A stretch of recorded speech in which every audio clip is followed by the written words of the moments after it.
Welcome to Risk Minds International. I'm Joanna Simpson. Joining me now is Nick Leeson, known as the original rogue trader whose actions led to the collapse of Barings Bank. He is now an author and a conference speaker covering topics such as risk. Thank you very much for joining me. No, 20 years after the collapse Yeah. of Barings Bank and your subsequent conviction, what do you think of the regulatory landscape today?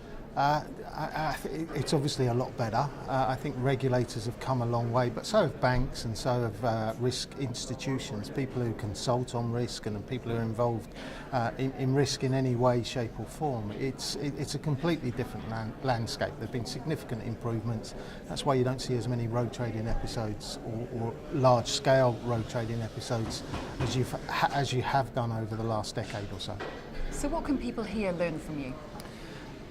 What I do is I tell a real story. So it's a story that is it's one that people use to make people aware of the problems that exist. I suppose I talk about the personal risks that I took on, the operational risks that the bank took on.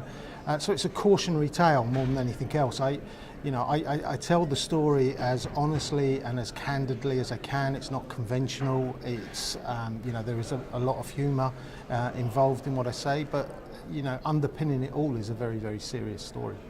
And could a case like yours happen again? I think it could. I don't think it'll happen in a developed country. I think the advances in risk management have been far too great for that to occur. I think people are much more focused on it. There's a lot more people. The technology is a lot better. But I think if you look at some of the developing economies where they don't have the infrastructure, they don't have the people with the requisite experience, some of the technology's not as good, the communication's not great. You still have star traders who are making a large percentage of the bank's profit. In one of those countries, possibly Africa, there's a chance that something like this could occur with the structured products, which are one of the biggest products in that environment at the moment. So what should chief risk officers be looking out for?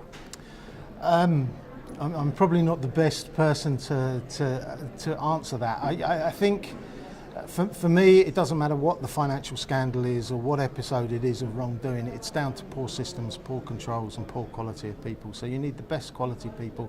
You need to blend the technology and the people as well as you possibly can. Make sure that there aren't those gaps that existed at Barings at the time. And just make sure that your people are doing their job as well as they can. And for me, it's about challenging your people as much as you challenge the traders and everybody else that exists within the landscape. But you need to support the people as well. So give them the right training, provide them with the ability to learn the right skills and keep on top of what they're doing and be proactive. Far too much of what's gone on in risk training or risk management over the last 10 to 15 years has been reactive. So it needs to be as proactive and continually active as it possibly can be. The other thing is knowing your people. Know what your people are capable of and challenge them and support them at the same time. Nick Leeson, thank you very much for your time. Thank you.